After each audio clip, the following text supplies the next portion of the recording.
Travel and Things, in association with Sun Destinations, iconic destinations with amazing experiences, present In Conversation With. I am your host, David Batsoffen, and I'm very pleased to be joined this morning by Paddy Lindop. Now, the name or the surname might be familiar to you, but we're not here to talk about his wife's cooking books. We're here to talk about his interest in wine, and more specifically, can you drink, is there such a thing as breakfast wine? Paddy, good morning. Welcome to you. Good morning, David, and thank you. I'm so thrilled and excited to be a part of this. I've watched from the sidelines with my dear wife in action, so I'm excited to be here. Thank you. So firstly, congratulations on your retirement. What does it feel like not to have to go into the surgery every day or to your rooms? I must tell you that after almost 50 years, it's a strange kind of feeling, a bit of an emotional upheaval, but I've got through the tricky part and we're now settling down to interesting things like this. Great I'm busy with a newsletter now called Wine Matters and having a lot of fun with that. And this has arrived at a perfect time to fit in with that bigger picture. So again, thank you.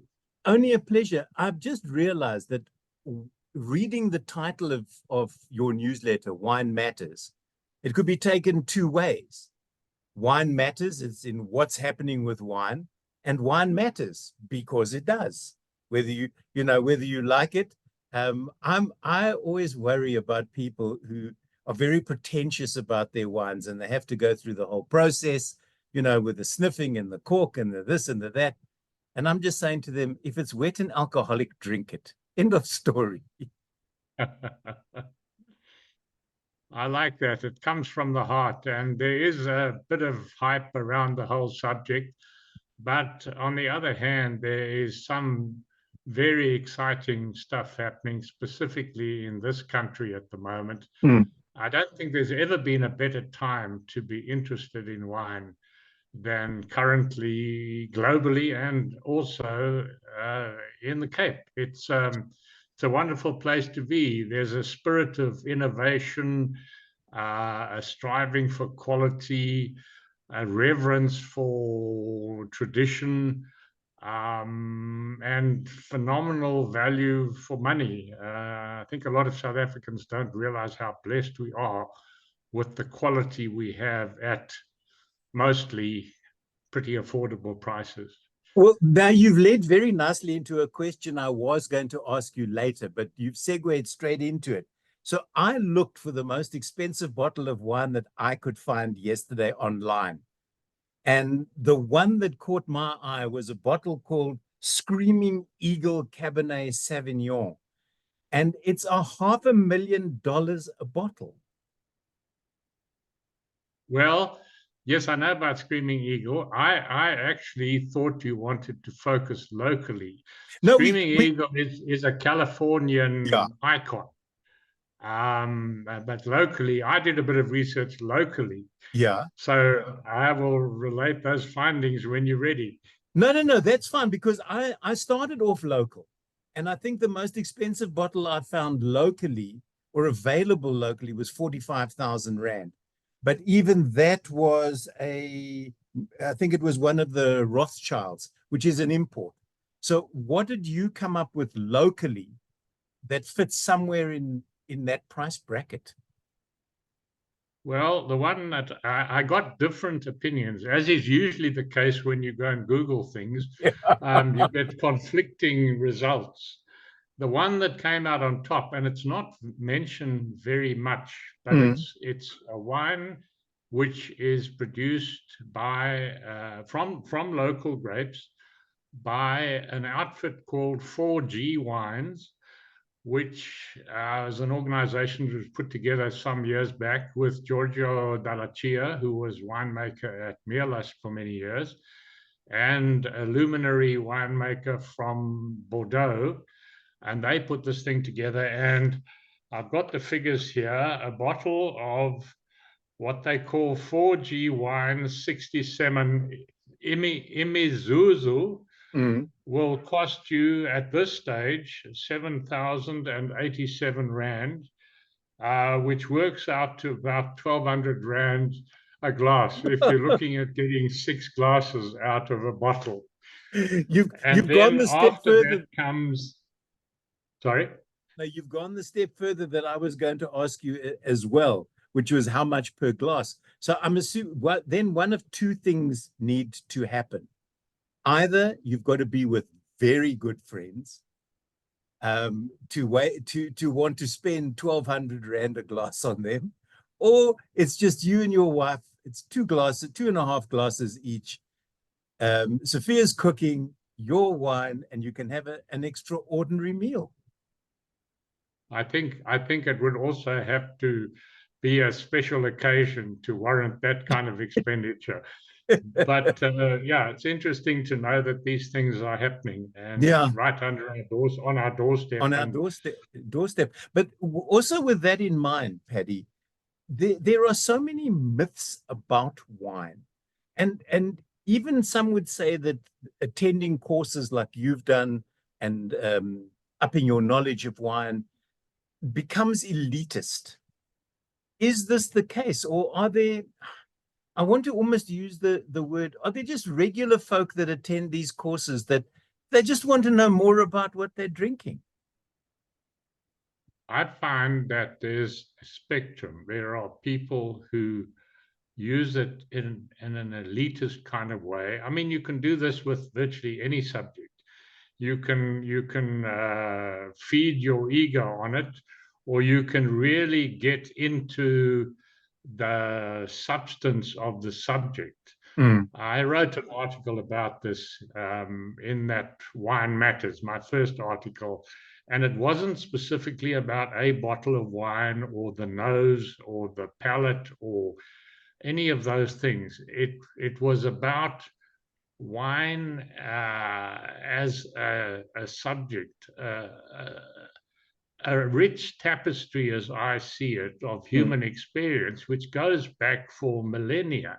Yeah. And it involves history and human endeavor and climate and geology and good food and social interaction and all these wonderful things. And if one embraces the bigger picture and watches some of the winemakers at work, and I think in this context, there's something happening globally at the moment, which is that the really top winemakers are allowing, as they say, the terroir, the climate, the soil, all those factors that come into the environment in which the vine grows, allowing that to express itself. And therefore, they are controlling the wine less than they used to. So Okay.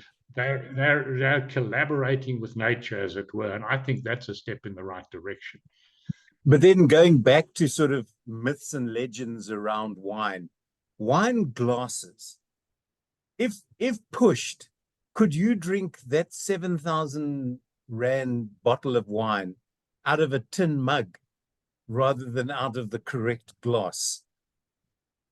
No, I think it would be a sacrilege, because I must tell you, until not all that long ago, I was a little skeptical of this new science of glass shape and what it does to the wine, until I actually had a demonstration as to the difference it makes. Really? And it's not all waffle. It is a scientific phenomenon that is hugely powerful. So I have changed my viewpoint on that one. And yes, I would have to have a proper glass to do justice to that wine you're talking about. Yeah, but if you're desperate, a tin mug will do. It'll have to. Now, with that in mind, then, Paddy, box versus screw cap versus cork, because there are those who say that box wine isn't good wine. They say that if it's a screw top, it's not a great wine, and that if you're going to do it properly, the bottle has to be corked.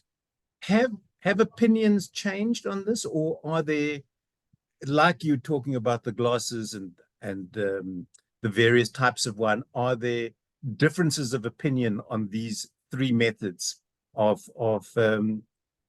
keeping wine? I don't know about the papzak, as they call it, but certainly there is quite a lot of debate about screw caps and corks. Mm. And from what I've managed to glean, it seems that in the short to medium term, the screw caps work pretty well. If you're looking at keeping investment wine for a very long time, and we're talking now going into decades, then I think it is agreed that the cork is necessary. That seems to be the way the thinking is divided at the moment. Therefore, is there, you say investment wine. We were having a discussion yesterday, a group of us, about investment art and how art, or investment art in inverted commas, is being foisted upon us by people supposedly in the know. They will tell us who you should be buying, and you shouldn't be hanging it on your wall. You should put it away in a cupboard somewhere dark, and then somewhere down the line you sell it, which to me is not the way to enjoy art. I want to buy art, I want to hang it on my wall, and I want to look at it every day.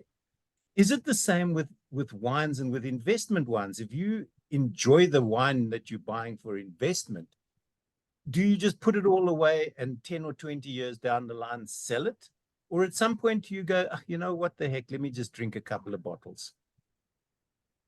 Well, undoubtedly, there is a segment of the market where it is entirely objective. It's about what that thing will fetch in however many years from now. And those purchasers are not going to be opening them. Those bottles change hands at vast price tags, without any intention of them ever being opened. They go into generally ideal conditions in some kind of storage facility, and then I think often the bottle isn't even touched. The transaction occurs remotely, the figures are done, the transaction is And the bottle completed, doesn't and the move. wine stays exactly as it was. I think it's quite sad, because to me, wine is a living thing, Yeah. and it has its story to tell, and I think it's quite sad, but we all do things for different reasons. I know I've seen bottles that have been brought up from, well, not personally seen, but I've read articles where bottles have been brought up from shipwrecks from hundreds of years ago. And then some people say, let's open it, and others go, no, it's laying on the seabed, for centuries. Let's just, as you say, put it in a storage facility, and then every 10 years we'll auction it off, and it will never move. And it probably doesn't even exist. It's now just an AI or one of those NFT things that will be sold on ad infinitum. Absolutely. I was with a friend on the weekend, and we were chatting about the Amalfi Coast, and there are some very small vineyards right up on the slopes, very difficult to work. And he's got a bottle of a dessert wine that he bought there years ago, and he is keeping it, and it's going to remain a kind of treasure. I would be sorely tempted to open that at some stage. We had a different Difference of opinion on opinion. that one, but one has to respect the other guy's opinion. But then how would you feel, Paddy, if you'd bought that bottle of wine and you've now kept it for a number of years, but it's been tempting you like a siren song.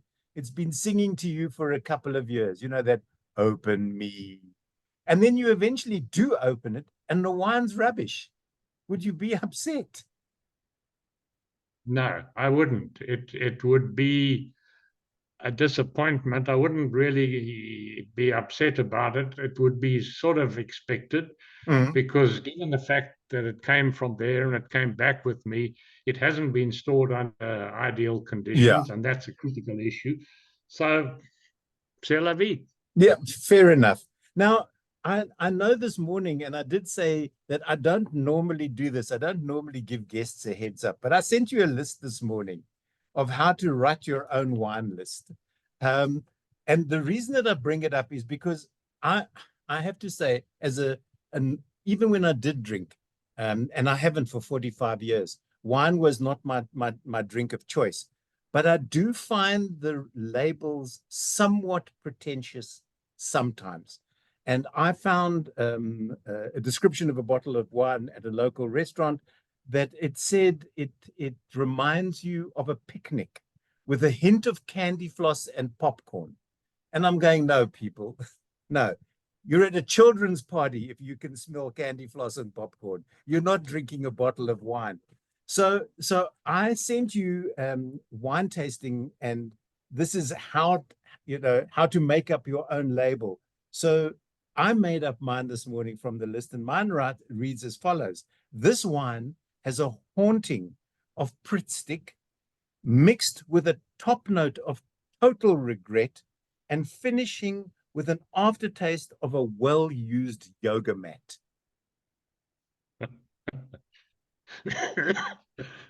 Excuse me. Yeah, they do get a bit carried away. I'm afraid not so much on the labels. The labels are not the main focus of the problem. It's the wine lists that wax far too lyrical, in my opinion. They really do get a bit carried away. I have to agree with you. But then if you look at the other side of the thing, there are certain terms that are accepted generally, and there are others that people use. There are a couple of very gifted writers, but if you consider the problem that they face, it is very, very difficult to try and communicate what you are smelling and tasting when you nose and take a sip from a little tasting glass. Those sensations are not really related to any other field of life. So you have to grab adjectives which the person you're talking to can hopefully relate to. And I guess in the mix of all that, there will be lots of room for error. But I'm always sympathetic to the predicament of that person who's trying to communicate. A knowledgeable wine taster, somebody who's got a knowledge of the field, he's struggling to communicate, and he has to grab sometimes at straws. I'm very sympathetic to that. There is, and I think it's a Monty Python sketch, I may be wrong, about wine and wine tasting and how to describe wines. And I think one of them was, it's a wine to throw up with. It's steer clear of this. Do not drink under any circumstances type of thing. And I'm sure I'm sure you may have taken a taste of a wine and gone, I wish I hadn't done this. And now I either have to swallow it or pretend to do something with it. Yeah, I've been in that situation. Happily, those occasions are becoming rarer and rarer because we're seeing a general increase in quality in most quarters, especially in this country. But why, Paddy, if I may ask, why wine? I know Sophia is a great cook. I've yet to taste her food, but she and I have spoken many times about her food. And one day we'll come down to Cape Town and break bread with you guys. But did you do the wine course so that the two of you could sit down and literally break bread together and each have bring your own aspect to, or your own love and passion to the meal you were sharing? That was a part of the process. Definitely, it's added to our enjoyment of the food experience. Yeah. But it also, my desire was to put a more formal structure to something that's been a passion of mine since I was at varsity. I started getting interested, and that's quite a long time ago.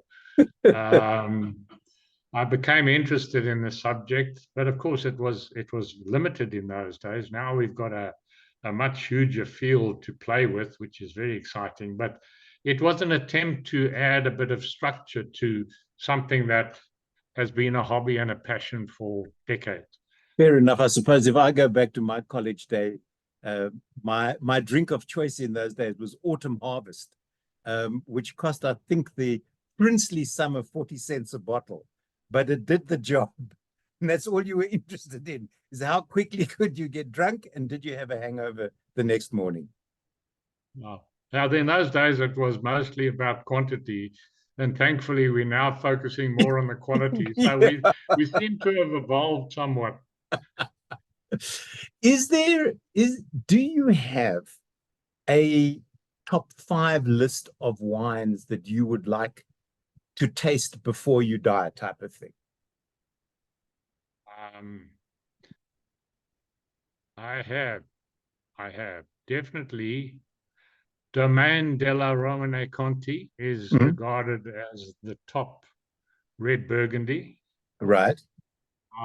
That one, we're talking huge price tags now. That is really an icon. The first growth Bordeaux, the Rothschild level of things. And I would like to taste Opus One, which is a Californian icon. It's sort of along in the same bracket as Screaming Eagle. At $500,000. Say again? At $500,000. Yeah, yeah. A very ancient first growth champagne. Something has always appealed to me, the idea of that. And then the Tokai, which is an equivalent of our Edelkier that Nederburg made. It's a dessert wine. It's very special. And yeah, those would be among the top 5. All right. So now that you mentioned dessert wine, and we started off by talking about breakfast wine, jokingly, of course, although somewhere in the world it's wine o'clock, I'm sure. Is there a right time and a wrong time? I mean, if people say to me, I enjoy a good pizza, unless it's got pineapple on it, but that's a whole nother story. But to me, there is breakfast pizza. You can eat pizza the next morning, and you can eat it cold, as far as I'm concerned. So is there such a thing as breakfast wine, or is there a right time or a wrong time to enjoy a glass of your favorite, whether it be red, white, or rosé? I think one has to take a leaf from the book of the widow Clicquot, who was behind the Veuve Clicquot brand of champagne. And she basically said, and I forget exactly how she phrased it, but she said, I drink champagne when I am tired, when I am energetic, when I am sad, when I am happy. And it's generally agreed that proper champagne is something you can have at any time of the day, including breakfast, and have it with whatever you're eating, and it will work. Okay, so but I think I would go back to that. Okay, but now you're talking champagne, and I know that you can do champagne and orange juice. We've all done that, those sort of things. But I'm talking, let's take the champagne out of the mix. Could you have wine for breakfast? And if so, would it be a white or a red or a rosé? Or would you just crack open the bottle from last night and finish it off? I think I would avoid red at that time of the day. But a decent dry rosé would work well for me. And I have a weakness for white wine in general. I remember reading an interview in our old wine magazine, our local wine magazine, which was really a nice publication. I was very sad when it folded. But there was an interview with Jancis Robinson, the great British wine writer, who was out here to judge the trophy show not that long ago. And I remember saying that South African reds have long been outstanding and will continue to be so. But the real excitement on the road ahead lies with the whites. And that's the period we're in now. There is such exciting stuff from bone dry right across the spectrum to the sweet ones.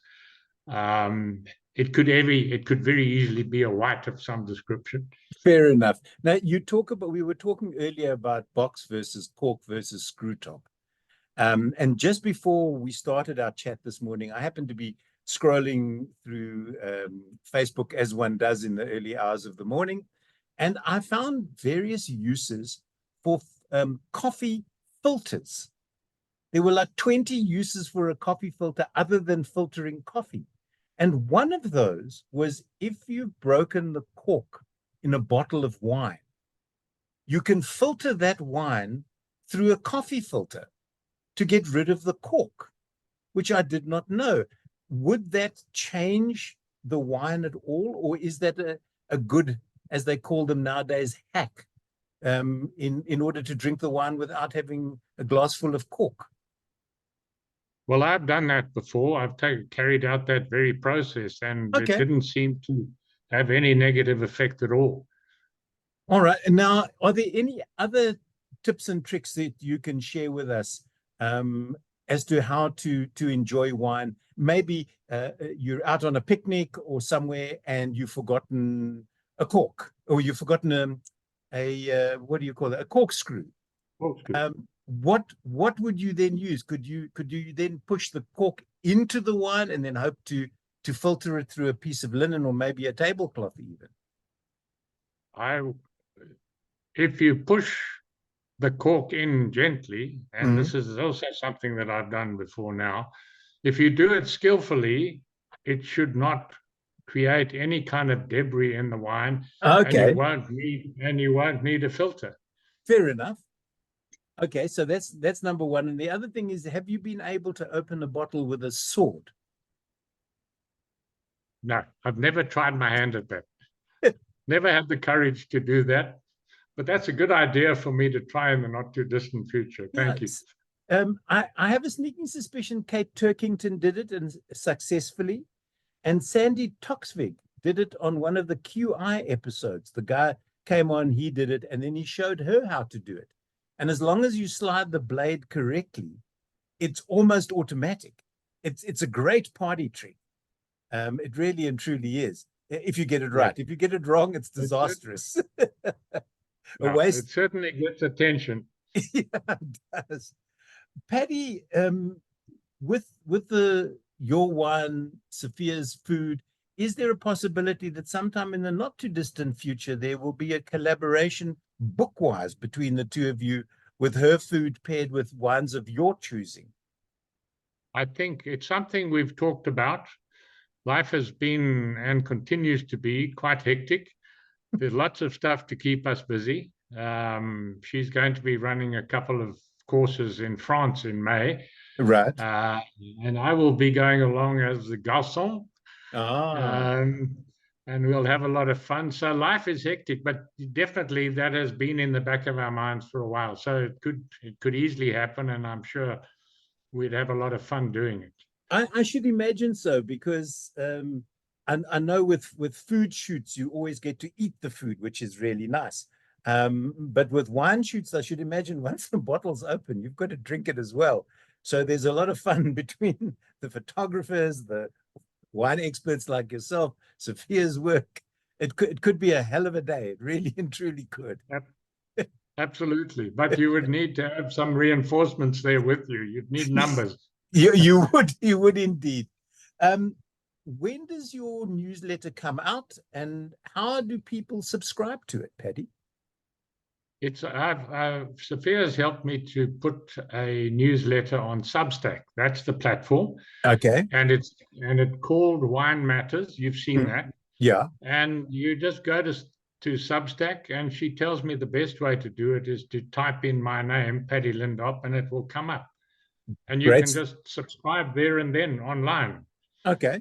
And then you I'm get getting it what, quite once nice a week? feedback. It seems to have been well received. But yeah, and yeah, that's how to do it. It's on Substack. It's called Wine Matters, and my name is there. So easy to pick it up and subscribe. And how often do you produce it? Once a week, once a month? Once a month. Once a month. Once a month at this stage, yeah. Okay. Yeah. You never know. When you get bored, it may become twice a month, once a week, who knows? I'm leaving myself a little space to start. Fair enough. Paddy, it's been great to chat with you. Thank you so very much for joining me on In Conversation With. I wish you all the best going forward. I look forward to the book with eager anticipation, as do all Sophia's books. But now with your name attached, it will be even more special. And more importantly, if you guys are in Cape Town the next time we're down there, I'd love to catch up with you in person. I could think of nothing nicer. It would be lovely to share the table with you and open a couple of bottles and just have a generally gesellige time. That would be great. Thank you for this. This has been a real treat. Thank you. It's only a pleasure. My guest today on In Conversation With has been Paddy Lindop. Paddy, once again, thank you so very much for joining me. My pleasure. Thank you, David.